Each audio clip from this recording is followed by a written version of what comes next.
Logic कहां से आता है कि अगर बांग्लादेश की बात है तो देश के प्रधानमंत्री करेंगे सिर्फ? वो कह रहे हैं, अखिलेश जी तो ये भी कह दिया भाई देश के प्रधानमंत्री बात करें, ये क्यों कह रहे हैं बांग्लादेश पर?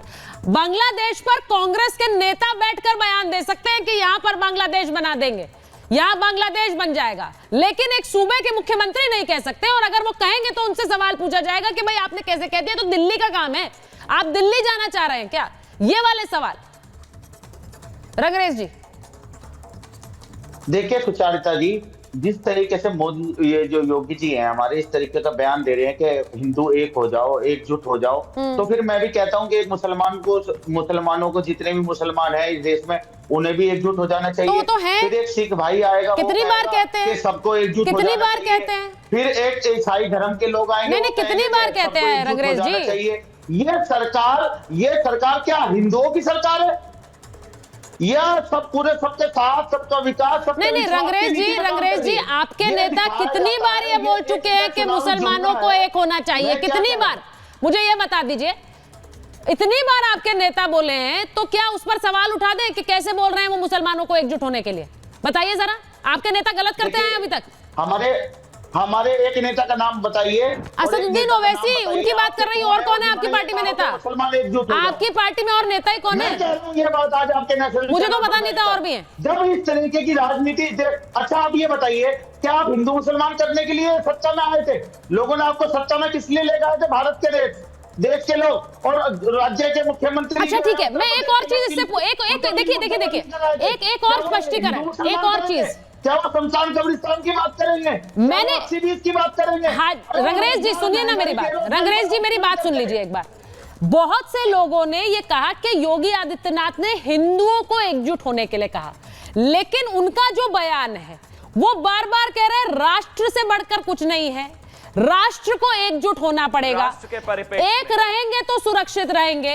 अब यह जरूर है कि धर्माचार्यों ने उसमें हिंदू ढूंढ लिया और कहा कि क्योंकि वो योगी आदित्यनाथ है तो उन्होंने हिंदुओं को एकजुट होने के लिए कहा। मैंने वो बयान 2 बार सुना, उसमें उन्होंने कहा एक रहिए वरना बांग्लादेश जैसी स्थिति होगी। अब मुझे ये बताइए, अगर आप उस बयान को सुनेंगे ना रंगरेज जी, तो आपको उस बयान में कुछ गलत नहीं लगेगा?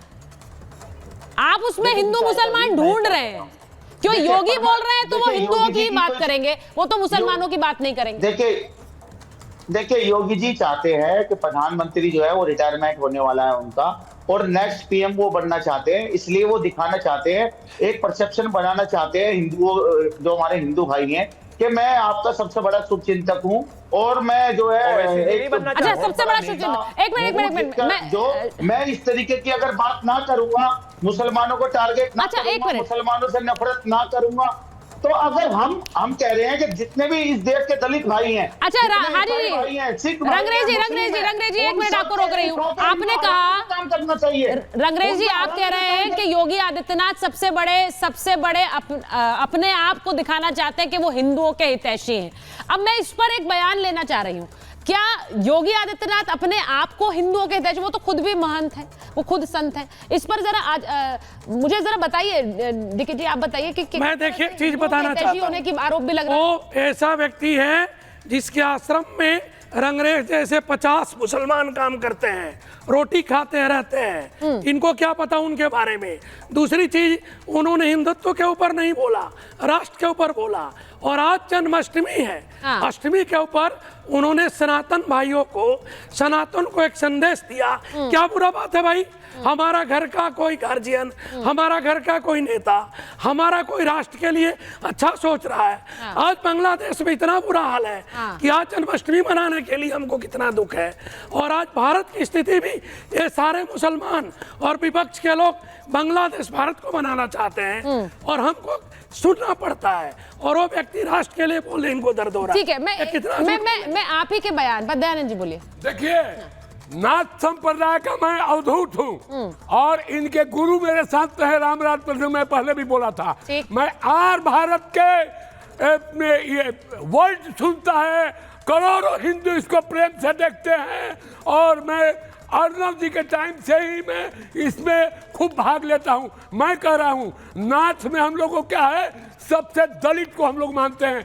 आप नाथ संप्रदाय में और निरंजनी अखाड़ा में देखे सबसे ज्यादा दलित हमारे साधु हैं। पूरा कम से कम 1 लाख दलित हमारे साधु हैं। हम लोग का चीज नहीं करते हैं क्योंकि हम लोग वेद से चलते हैं। वेद क्या कहता है? सम के सद्वा सम बदलवा, एक साथ रहो, एक साथ चलो। अहम ब्रह्मास्मि, मैं ब्रह्म हूँ। अयम आत्मा परम ब्रह्म, मेरा आत्मा ब्रह्म है। तत्मसि प्रज्ञान ब्रह्म स, मेरे भगवान और पुरता सभी। मैं यही बात आज कृष्ण जन्माष्टमी के लिए कहता हूँ कि उनको राधन बस दहना वर्ग बीज, वो जरूर राजपूत खानदान के हैं, लेकिन आज मैं कहता हूँ जोगी जी के जितने सिख हैं सब आदिवासी हैं। दयानंद जी, आप जो बात कह रहे हैं, मैं एक बार जरा मैं हाजी जी को लीजिए, रंगरेज जी को लीजिए, शिवम जी को लीजिए जरा स्क्रीन पर। रंगरेज जी, आप बोल रहे हैं कि हिंदुओं की एकता की बात, हाजी रंगरेज जी को लीजिए और शिवम जी को लीजिए स्क्रीन पर। आप ये बोल रहे हैं कि हिंदुओं की एकता की बात क्यों कर रहे हैं? एक ऐसी पार्टी का नेता बोल रहा है जिसका नाम AIMIM क्या है? ऑल इंडिया मजलिस इत्तेहादुल मुसलमीन। इसका मतलब क्या होता है? रंगरेज जी जरा मतलब बता दीजिए, इस पार्टी के नाम का मतलब क्या है? यानी देश भर के मुसलमानों की एकजुटता का एक समूह। और आप बोल रहे हैं कि हिंदुओं की एकता की बात कैसे कोई कर सकता है? आपके नेता ने तो पार्टी का नाम भी वो रखा है। जरा बताइए, और वहां पर कोई हिंदुओं की एकता की बात भी ना करे। देखिए, हमारे देश में क्या होना चाहिए, हिंदू एकता, मुसलमान एकता हमारे देश में सदियों से है। अब आपने टोन बदल ली। कोई बात करके दिखाया जाता समय से है हिंदू एकता और मुसलमान एकता। नहीं, ये दिखाया जाता है कि आपस में कितनी कंट्रोवर्सी है। मैं कह रहा हूँ हमारा देश एक होना चाहिए, हमारी नीति। तो यही लाइन तो मैं भी कह रही हूँ सर, इतनी देर से कि एकता की बात हो रही है। पॉलिटिकल पार्टी है। अब आपने लाइन बदल ली जब पार्टी का नाम मैंने बता दिया। देश के कानून के तहत बनी हुई पार्टी है, उसमें अगर ऑल इंडिया मजलिस इत्तेहादुल मुसलमीन है। हाजी साहब, दिक्कत क्या है ना, दिक्कत समस्या देखिए एक ये है, भारतीय जनता पार्टी का पहले क्या नाम था?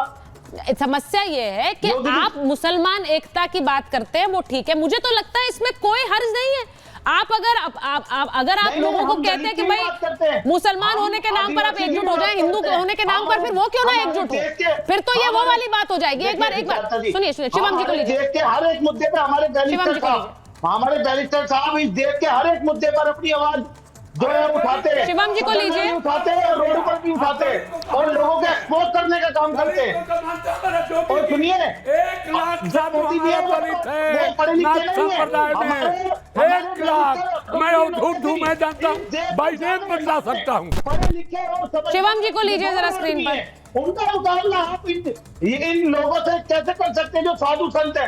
अरे आपका काम है साधु संत का, आप अपना काम करिए, हमारा काम राजनीति करने का, हम राजनीति करेंगे। आप राजनीति करिए, बाकी हम यही बदते देंगे। अधिकार सिर्फ हमारा है, आप कोई नहीं होते हमारे बीच में बोलने वाले।